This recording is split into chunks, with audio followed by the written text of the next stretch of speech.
How's it going, everybody? In this video, I'm going to be doing a review of the book The Happiness Hypothesis by Jonathan Haidt.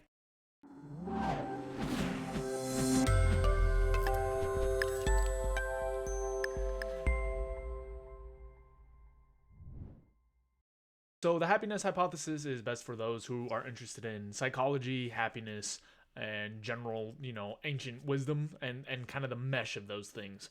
Also for people who like research but don't mind some personal opinions and hypotheses. Difficulty to digest. So the happiness hypothesis is pretty easy to digest. There are quite a few references that lean heavily on psychology, so if you're not super familiar with psychology, you might have to do a little bit more work, but most of these concepts are also really well explained and fleshed out, so you shouldn't have too much trouble on that note. All right, moving on to key insights. So the happiness hypothesis is basically Haidt attempting to tackle the roots of happiness by sort of looking through different ancient texts and comparing them against more modern research. And to do this, he covers 10 different topics that are somewhat loosely related and then goes into depth on each one.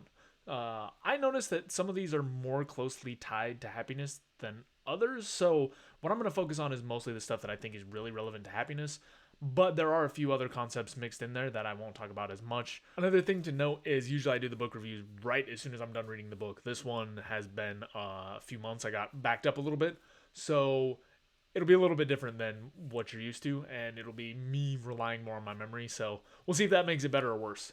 Anyway, on to the themes. So one of the biggest themes in the book is this idea of the rider and the elephant. And the idea here is basically to compare that metaphor to your rational and emotional self. So a lot of us think that we, the rider, the logical part, is in control most of the time, when in reality, the elephant or our emotional selves has a lot of power to push our decisions, and ultimately we will go with what our emotional selves are trying to do.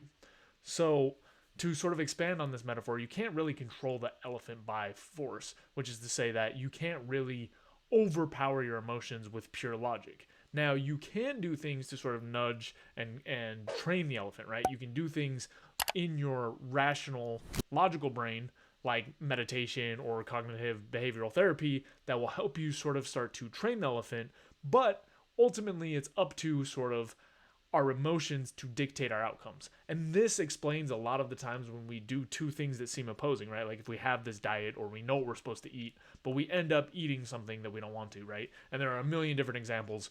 But the idea here is that recognizing how powerful our emotional self is frees us up to sort of focus on the things that actually make a difference, like meditation, like cognitive behavioral therapy, and other things that sort of allow you to nudge the elephant in the direction you want to go. Another major topic in this book is happiness set points, and this is basically the idea that we have sort of these genetic and biological set points for happiness.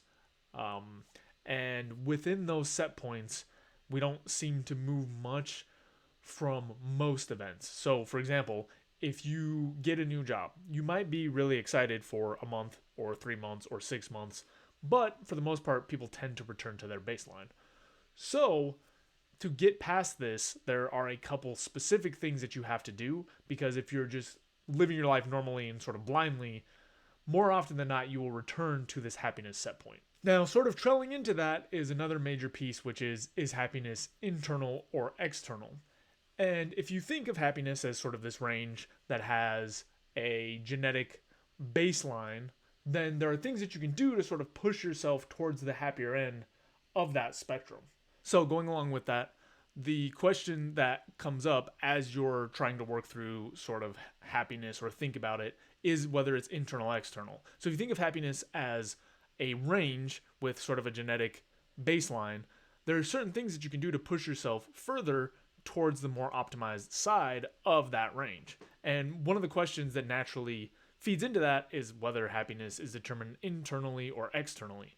So there's one set of thought, like Buddhism and Stoicism, that believes that happiness is largely determined internally. And there's a lot of truth to this, but it's not the whole story. So the way that we interact with and respond to our environment determines a lot, but there are, of course, environments that are more conducive to happiness than others. So Haidt sort of explains that in the past, people didn't have nearly as much control over their environment. So the most useful strategies were to sort of really focus in on sort of the internal pieces. So for example, in the past there was a lot more war or famine, or you couldn't really travel as much or move, right? So you had a lot less control over your external environment, and you would need to do more things like figure out strategies for sort of coping with these environmental factors. Uh, in the more modern era, we have a lot more control, so it's worth looking at both, right? How you respond to things and how you interpret different events and whatnot is really important and does determine a lot of your happiness. But a lot of the times we can get ourselves in better situations. For example, like if you live next to a busy street, putting in paneling to your house to reduce the noise, right? That's something that you could internally try to learn how to sort of react and do breathing and whatever. But you can also actually change the environment to reduce something that's causing a negative effect. So, optimizing or getting to the top of that range of your happiness is sort of a mix of the two. Another major section in the happiness hypothesis is around facing adversity and cultivating virtue. So, Haidt explores this idea around needing adversity to sort of really help yourself grow and determine what it is that you can do.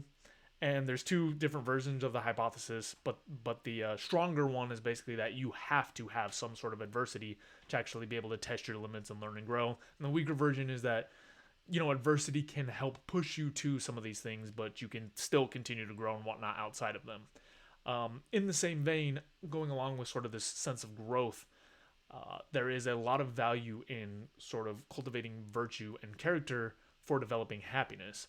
So we have tended to move a little bit away from sort of this cultivation of virtue towards things like moral reasoning, which is basically, trying to figure out logically what is the right thing to do, or logically how are you supposed to figure certain things out. But if you go back to the rider and the elephant, that's sort of putting the rider 100% in control, whereas cultivating virtue is more of a set of habits that you build up, right? It's sort of this like training and nudging of the elephant, and it's more useful in getting you to take particular actions that are right, at least in regards to creating happiness. All right, the last major piece I'll talk about, there's sort of a hodgepodge of different topics, but I've kind of blocked it out as religion, peak experiences, and socialization. And the major overarching theme here is that to be happy, there needs to be some sense of meaning and connection. For a lot of people, that happens through some sort of religion, right? Some sort of spirituality, but you don't have to have a specific God to experience that kind of spirituality. It is more, as Haidt argues, about sort of a higher dimension of just like connectedness and transcendence and awe. Beyond that, or sort of tied into that, is having a sense of community or some valuable relationships and ways that you feel tied into your community. Of course, this doesn't guarantee you're going to be happy all the time, but it's really one of the key drivers of happiness. All right, final opinion. So overall, I think this book is going to be good for people who are interested in psychology and have a sub-interest in happiness or religion or some of these ancient texts. There's a lot of really useful ideas, and the conclusions actually sort of map to what I've found, at least in terms of, a specific formula for happiness, which is, you have a happiness baseline, which is set by a range, and then the activities we choose and how we sort of set up our environment ends up determining the total outcome. So while there is some nuance to read into, I think it is a book worth picking up and checking out if you're interested in any of these topics. Other considerations. So the happiness hypothesis is pretty heavy on the psychology, but I didn't feel like all the sections were really closely tied into happiness. It feels a little bit meandering. There is sort of a loose coherence to the whole thing, but the structure doesn't make it particularly easy to follow. That doesn't mean the writing is unclear. It just feels sort of like a sequence of separate points, and it's not nearly as pointed at happiness as you might think from the title.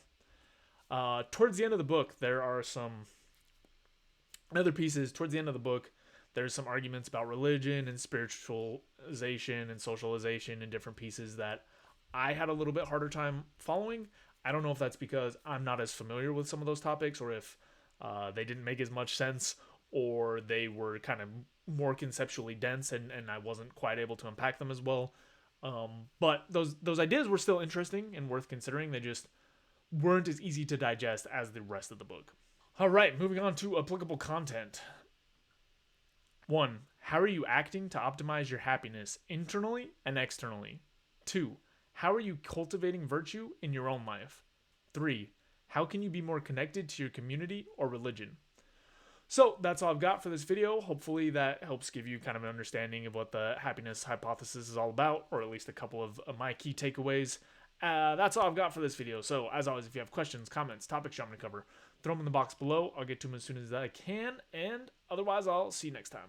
Thanks for watching. If you enjoyed the video, please take a second to subscribe, as it really helps out a lot. If you're looking for more content, there's all sorts of information over at howtohappy.com.